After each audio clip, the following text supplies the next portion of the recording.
day 4 of the 5-day detox, and carrying on from day 3, I completely forgot to take any pictures or clips of my meals yesterday. I did have a bit of a meltdown yesterday, just in the fact that I've been following sort of the recipes and been trying to follow it strictly, not realising that as long as it stays within the guidelines that it's actually okay. I'm not a massive soup person, and soup was sort of draining me a little bit having it for dinner. Not as in like draining my energy, but it was just like I love my food, and it was just like the thought of just having soup for dinner. And my partner, bless him, is trying to join in, but he's like having bread with it and all of this, and it was just really like I was just finding it quite difficult. And this is why I'm not a person who likes to diet. I've never sort of done dieting throughout my life because I just don't like to restrict myself, but sometimes your body does just need like a bit of a reset and some refreshing. This is why I really wanted to try this. This detox is fantastic because you are actually eating food.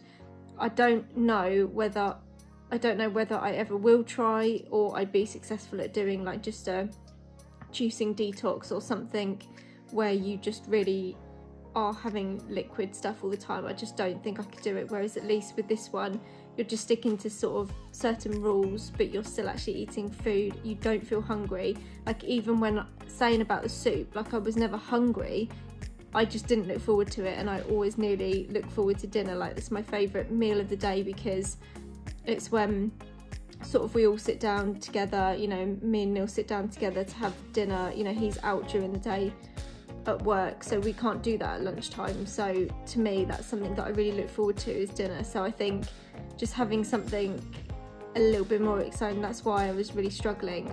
But the group is fantastic. If you're part of the Facebook group, make sure you log in and ask any questions you have, because as soon as I asked like, do I have to follow this strictly, and you know, just loads of people commented back, and it was just to sort of say, as long as you're following the guidelines, you can, you know, make whatever meals you want to have. It's just, you know, these recipes are there to guide you. You can mix up the recipes if you want to, or just make up your own things, as long as you're sticking within the guidelines and you're not including the things that are supposed to be eliminated, because it's the things that you're not supposed to be including, like oil, like caffeine, like alcohol, things like that, are things that do put pressure on your digestive system. So that's why you don't want to include them in the detox.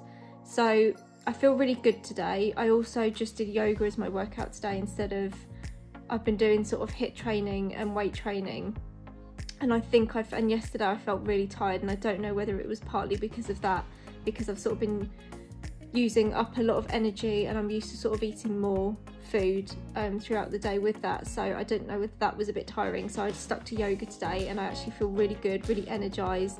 Again, I'm still sleeping so much better than I have done, and I'd completely put that down to the powders. I know when I tried other powders previously before the detox, they just, you know, and having sort of superfood smoothies and that, they really did help my sleep. So I definitely feel that I'm getting the benefits from this, and I'm really excited for the next 2 days.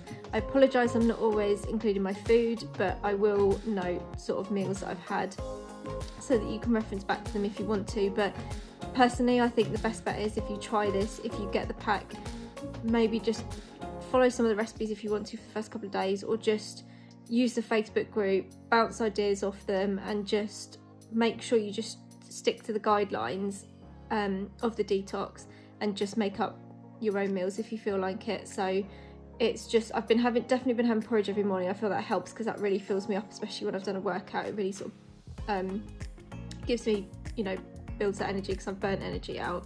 So I definitely feel that's been helping. But I'm probably going to introduce smoothies. I had a smoothie for dinner last night, only because I had sort of more of a meal at lunchtime. So I might be sort of introducing smoothies more lunchtime or dinner time instead, because smoothies I don't find as bad as sort of having soup. I can sort of I find them a little bit more exciting. So yes, so it's going really well. I'm feeling really good from it. I think I said yesterday, I noticed I've lost a few pounds, which is great, and that wasn't actually my initial aim for starting the detox, but it's just interesting to sort of monitor that, and I've definitely been better at making sure I get in 8 glasses of water. I used to think that I drank plenty of water, but actually when you monitor it, how much you're drinking, I realised I wasn't getting 8 glasses a day. So I feel that that's really helped me as well, and I know going forward that I make sure that I'll get in my 8 glasses a day. I know the best way to do it is like just sort of starting out water from whether you have a cup of tea or coffee in the morning or not after the detox. Just start with a glass of water as well and just start drinking from as soon as you get up, and that's has been my easiest way to sort of make sure I'm including 8 glasses a day.